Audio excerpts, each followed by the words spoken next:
Old pension scheme. Old pension scheme क्या थी?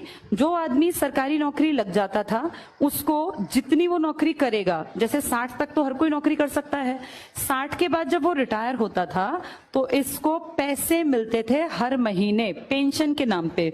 और ये पेंशन 1-2 हजार नहीं थी, ये पेंशन इतनी थी कि इसकी जिंदगी इज्जत के साथ कट जाती। इसे अपने बहू बेटे के सामने हाथ ना फैलाना पड़ता कि बेटा मेरा चश्मा बनवा दे या डॉक्टर के पास ले चल।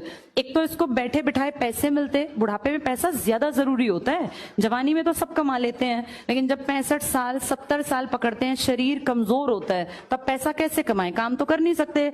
तब बच्चों को बोझ लगते हैं माँ बाप, चाहे माँ बाप ने कितना ही कुछ भी करके खिलाया हो तब बोझ लगने लगते हैं। ये ह्यूमन नेचर है, इसीलिए अपना पैसा होना बहुत जरूरी है। अगर पैसा होगा तो आदमी ठाठ से बैठ के खाएगा।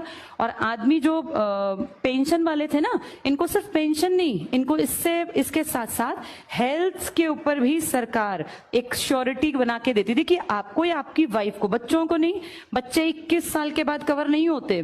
किसी का बेटा अगर 22 साल का है तो फिर वो पेंशन वाले लोग जो है ना, ये इसका इलाज नहीं करा सकते, उसके लिए पैसे देने पड़ेंगे। अपना कमा खा, उसके बच्चों को थोड़ी ना सरकार खींचती जाएगी। लेकिन वो जो भी आदमी है और जो उसकी वाइफ है, इन दोनों का सारा मेडिकल का खर्चा सरकार उठाती थी। अगर ध्यान से देखा जाए तो ये बहुत जरूरी और बहुत अच्छी बात थी।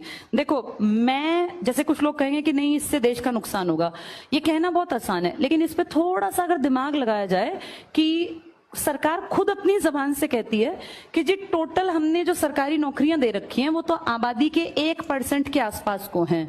तो 1% के आसपास ही तो लोग मांग रहे होंगे पेंशन, फिर क्या दिक्कत है? 50% तो तुम मानते ही नहीं कि लोग काम करते हैं सरकारी। और अगर मान लो हम कहते हैं, ये इनका कहना है आजकल मंत्रियों का इन सबका, कि ओल्ड पेंशन स्कीम से देश को बड़ा नुकसान होगा। तुम जो इतने खर्चे करते हो फालतू के, इतने गबन करते हो, इससे नुकसान नहीं होता।